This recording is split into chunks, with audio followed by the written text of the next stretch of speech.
Наградата ще връчи почетният председател на Фондация Академия Скер Васил Михайлов.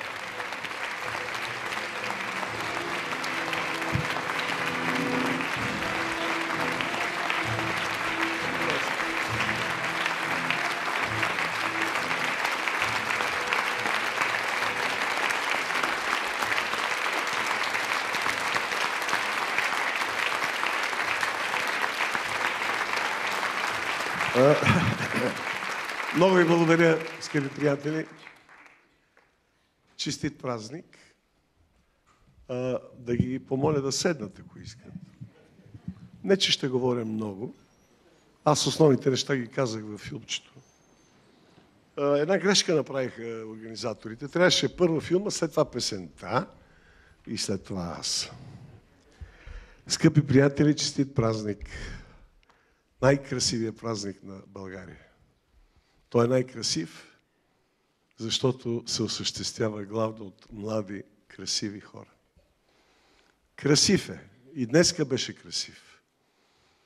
И в такова настроение, разбира се, че идвайки на сцената, заставайки пред вас, той е още по-вълнуващо. Аз се опитам да не се вълнувам много. Аз се извинявам, че моят прекрасен баритон днеска го няма, но на всичките ми зорове една кашлица ме мъчи вече 2 месеца и ми няма поне гласа. Както виждате, вече съм с очила. Мога и без очила. Само, че сте ми малко особени. Скъпи приятели, това, което го държа в ръката, ето това войниче мило, се случи така в моя живот, че и двата пъти, когато го получавам,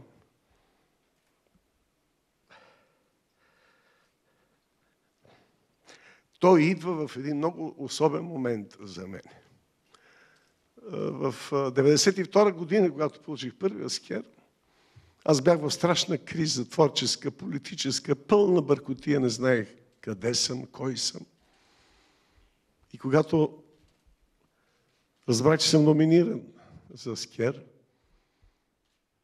и когато го получиха скера, не знам дали го показаха във филма, каква радост беше.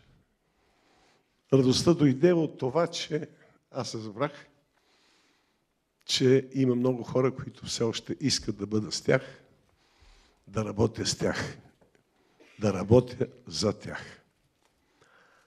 Ето сега, след толкова години, отново едно войниче. Не е леко, наистина. Доста неща ти се стоварят на главата най-неочаквано и от един бодряк, оптимист, започваш да ставаш малко по-съмняваш се в себе си.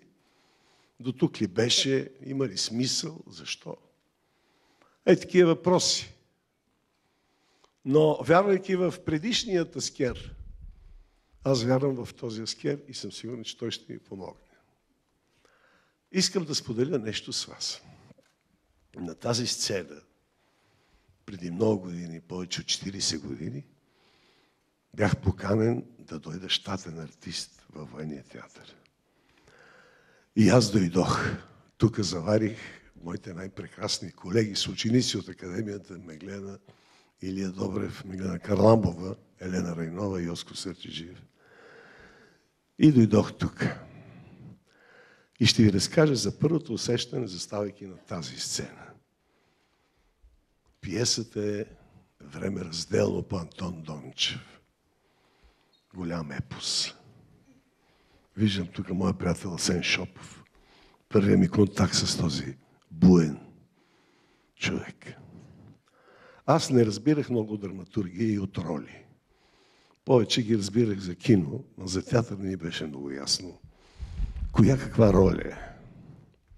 Общо взето търсиме роли, които имат повече действия, конфликти, за да се случва нещо с героите. Обаче разпределението, което получих, ми беше възложена ролята на венецианец. Як литературен герой. Монолог литература. С мен започваше пиесата. Иначе мащабно Васо Михайлов играеше, мадами тук, турци.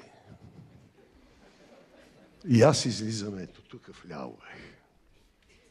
И започвам на крупен план, прожектор в очите и започва монолог. Ей, хора, не си чува гласа, такова шубе мафана. А вече бях популярен като Стефан Данаилов, вече километри алабала. И аз говоря този текст и си казвам, ламбе, батко, че те съсипат. Тогава имаше и критика. Мина тая драма, второ представление. Известно е, че вторите представления са много по-кофти от премиерните. Да знаете, на втори представление да ходите.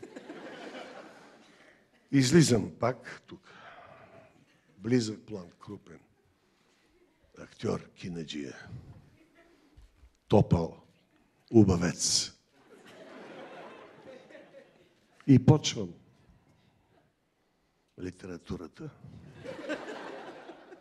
И случайно погледа ми, който беше Орлов в тия години, вижда на първите два реда граждани с затворени очи спящи. Ама не един-два. Много. Аз не знам кой съм. И казвам, ламбе. Отиде, братче, давай, махай се от тук, не е за тебе работа. Потиснат, съсипан. Ние сме чувствителни хора, ама когато виждаш в очите си провала, е страшно. Излезах навън и викам, абе хора, аз ги преспах, бе. И не знам, мисля Кокалано, Бог го прости. Няма, бе, имаме тук договор с Съюза на слепите, които винаги идват на премиерни представления. И е живна. Така, дами и господа, с моята кариера. Много работи са се случвали. Ей, тук, в този театър. Главно хубави и щастливи. Тук сме плакали, тук сме се смяли, тук сме се целували. На сцената, разбира се. Нали, Васко? Тук сме се обиждали, ругали и все пак сме живяли със самочувствието и с правдата, че този театър беше най-добрият театър в България. Извинете, че казвам беше. Той сега е добър, но тогава беше най-добрият театър. Най-добрият театър. Тук публиката цвиреше за нас. Особено спектакли като На празните усилия на любовта. Господи Боже мой, какво чудо беше. Тук, общо взето, вие, зрителите, поразглезихте една част от нас. Аз съм от тези, които рано бяха разглезен, с това, че доста ме аплодирахте. Днеска страшно ме радва това, че в годините са ме аплодирали повече, отколкото са ме ругали. Защото, казаха, ще един живот. И така. За раздяла искам да си кажа. Аз вярвам в България. Аз вярвам в това, че българският театър го има и ще го има. Ще го има. Известно е, че най-древната професия, освен проституцията, е артиста. Така че, докато има артисти, ще има и театър напук на всичко, което ни се стовара върху главите. Да сте живи и здрави.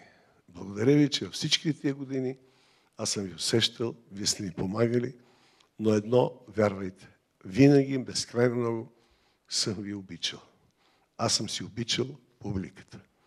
И затова съм получил и много обич. Да сте живи и здрави, благодаря на фондацията, че ме покани днеска тук, за да получа този приз. Благодаря ви, да сте живи и здрави, щастливи, обичани и дай Боже по-често усмихнати. Живи и здрави!